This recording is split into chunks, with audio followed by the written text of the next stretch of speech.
রাত আনুমানিক 2টার সময় বিভিন্ন জায়গায় একটা অপ্রত্যাশিত দুর্ঘটনা ঘটে। তো আমরা বিভিন্ন জায়গা থেকে মেন রোডে বিভিন্ন জায়গায় গাছপালা পড়ে গেছিলো, সেই গাছপালা অপারেশন করে, যেমন সাদাবস্তু দিনাজপুর রোড, সেখানে আমরা অপারেশনাল কার্যক্রম সমাপ্ত করে আবার আমরা দিনাজপুর সদরে অবস্থান করে দিনাজপুর সদরে আপনারা সবাই অবগত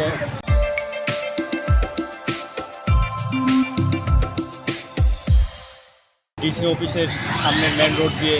আপনার গাছ, কয়েকটা বড় বড় গাছ